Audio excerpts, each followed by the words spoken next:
The Lion, the Witch, and the Wardrobe by C.S. Lewis. Chapter 10. The Spell Begins to Break. Now we must go back to Mr. and Mrs. Beaver and the three other children. As soon as Mr. Beaver said, there's no time to lose, everyone began bundling themselves into coats, except Mrs. Beaver, who started picking up sacks and laying them on the table and said, "Now, Mr. Beaver, just reach down that ham, and here's a packet of tea, and there's sugar and some matches.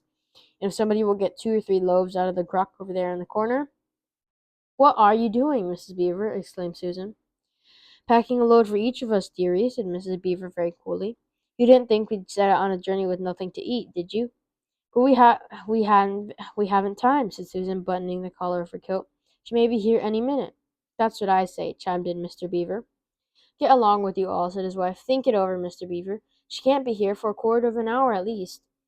"But don't we want as big a start as we possibly get," said Peter, "if we're going to reach the stone table before her?" "You've got to remember that, Mrs. Beaver," said Susan. "As soon as she has looked in here and finds we're gone, she'll be off at top speed." "That she will," said Mrs. Beaver, "but we can't get there before her whatever we do, for she'll be on a sledge and we'll be walking." "Then have we no hope?" said Susan. "Now don't you get fussing, there's a dear," said Mrs. Beaver, "but just get half a dozen clean handkerchiefs out of the drawer, 'cause we've got hope. We can't get there before her, but we can keep under cover and go by ways she won't expect, and perhaps we'll get through." "That's true enough, Mrs. Beaver," said her husband, "but it's time we were out of this." "And don't you start fussing either, Mr. Beaver," said his wife. "There, that's better. There's 5 loads, and the smallest for the smallest of us. That's you, my dear," she added, looking at Lucy. "Oh, do please come on," said Lucy. "Well, I'm nearly ready now," answered Mrs. Beaver at last, allowing her husband to help her into her snow boots. "I suppose the sewing machine's too heavy to bring." "Yes, it is," said Mr. Beaver, "a great deal too heavy. And you don't think you'd be able to use it while we're on the run, I suppose?" "I can't abide the thought of that witch fiddling with it," said Mrs. Beaver, "and breaking it or stealing it, as likely as not." "Oh, please, please, please do hurry," said the 3 children. And so at last they all got outside, and Mr. Beaver locked the door. "It'll delay her a bit," he said, and they set off, all carrying their loads over their shoulders. The snow had stopped, and the moon had come out while they began their journey. They went in single file. First Mr. Beaver, then Lucy, then Peter, then Susan, then Mrs. Beaver last of all. Mr. Beaver led them across a dam and onto a right bank of a river, and then along a very rough sort of path among the trees right down by the river bank. The sides of the valley, shining in the moonlight, towered up far above them on either hand. "Best keep down here as much as possible," he said. "Should have to keep to the top, for you couldn't bring a sledge down here." It would have been pretty enough scene to look at it through a window from a comfortable armchair, and even as things were, Lucy enjoyed it at first. But as it went on walking and walking and walking, and the sack she was carrying began feeling heavier and heavier and heavier, she began to wonder how she was going to keep up at all, and she stopped looking at the dazzling brightness of the frozen river with all its waterfalls of ice, and the white masses of the treetops, and the great glaring moon, and the countless stars, and could only watch short little legs of Mr. Beaver going pad, pad, pad through the snow in front of her, as if they were never going to stop. Then the moon disappeared, and the snow began to fall once more. And at last Lucy was so tired that she was almost asleep and walking at the same time, when suddenly she found that Mr. Beaver had turned away from the river bank to the right, and was leading them steeply uphill into the very thickest bushes. And then she became fully awake. She found that Mr. Beaver was just vanishing into a little hole in the bank, which had been almost hidden under the bushes until you were quite on top of it. In fact, by this time she realized what was happening. Only his short, flat tail was showing. Lucy immediately stooped down and crawled him after him.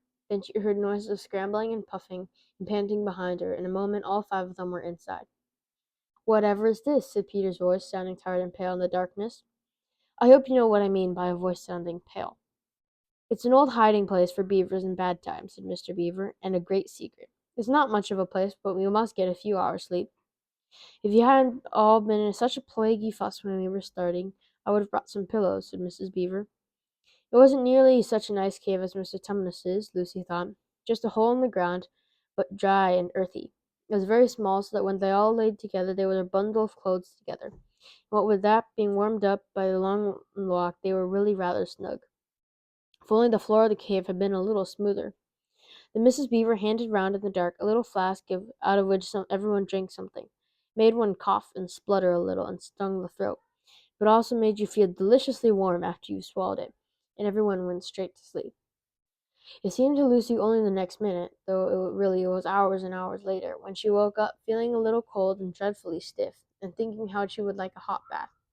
Then she felt a set of long whiskers tickling her cheek, and she saw the cold daylight coming from the mouth of the cave. But immediately after that she was very wide awake indeed. So was everyone else.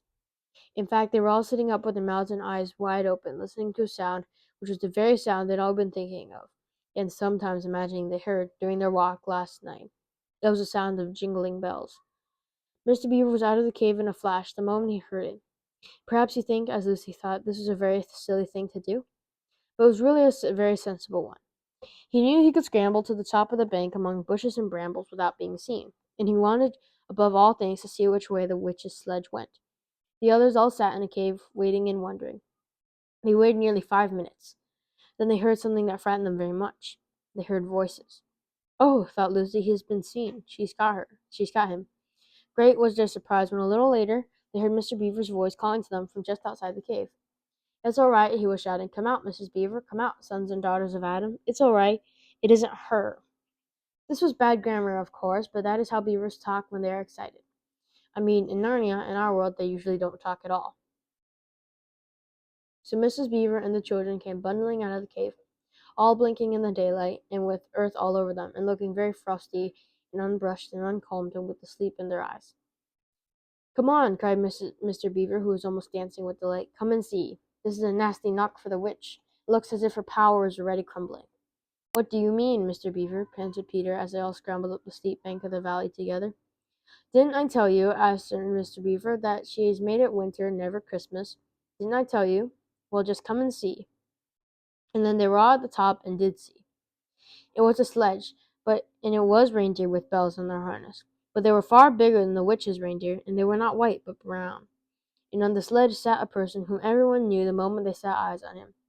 He was a huge man in a bright red robe, bright as holly berries, with a hood that had fur inside it and a great white beard that fell like a foamy waterfall over his chest. Everyone knew him because, though you see pictures of his sort only in Narnia, you see pictures of them and hear them talked about even in our world, the world on this side of the wardrobe door. But when you really see them in Narnia, it is rather different. Some of the pictures of Father Christmas in our world make him so only look funny and jolly.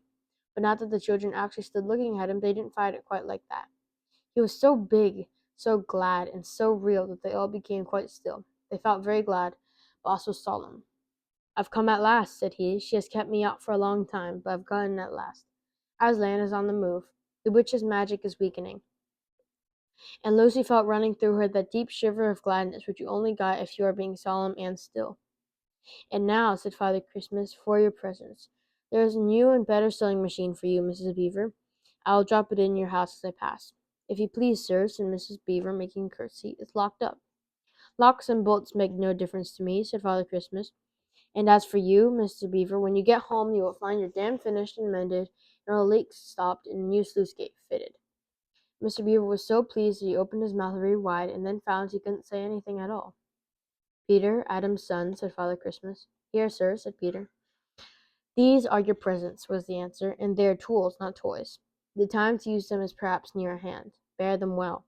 With these words he handed to Peter a shield and a sword. The sword was the color of silver, and across there ramped a red line, as bright as ripe strawberry the moment you pick it. The hilt of the sword was of gold, and it had a sheath and a sword belt and everything it needed, and it was just the right size and weight for Peter to use. Peter was silent and solemn as he received these gifts, for he felt like they were a very serious kind of present. Susan, Eve's daughter, said Father Christmas, these are for you. He handed her a bow and a quiver full of arrows and a little ivory horn. You must use the bow only in great need, he said, for I do not mean you to fight in the battle. It is not easily missed. And when you put this horn to your lips and blow it, then, wherever you are, I think help of some kind will come to you. Last of all, he said, Lucy, Eve's daughter, and Lucy came forward. He gave her a little bottle of what looked like glass, but people said afterward that it was made of diamond, and a small dagger. In this bottle, he said, there is a cordial made of the juice of one of the fire flowers that grow in the mountains of the sun. If you or any of your friends is hurt, a few drops of this will restore them. And the dagger is to defend yourself at great need, for you are also not to be in the battle. Why not, sir? Lucy. I don't know, but I think I could be brave enough. That is not the point, he said, but battles are ugly when women fight. And now he suddenly looked less grave. Here's something for the moment for you all. And he brought out, I suppose from the big bag at his back, but nobody quite saw him do it, a large tray containing 5 cups and saucers, a bowl of lump sugar, a jug of cream, and a great big teapot, all sizzling and piping hot.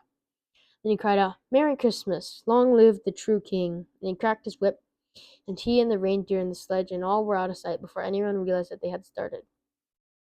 Peter had just drawn his sword out of his sheath and was throwing it to Mr. Beaver when Mrs. Beaver said, now then, don't stand talking there till the tea's got cold.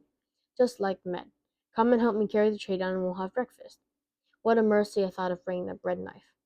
So down the steep bank they went and back to the cave, and Mr. Beaver cut some of the bread and ham into sandwiches, and Mrs. Beaver poured out the tea, and everyone enjoyed themselves. But long before they had finished enjoying themselves, Mr. Beaver said, "Time to be moving on now.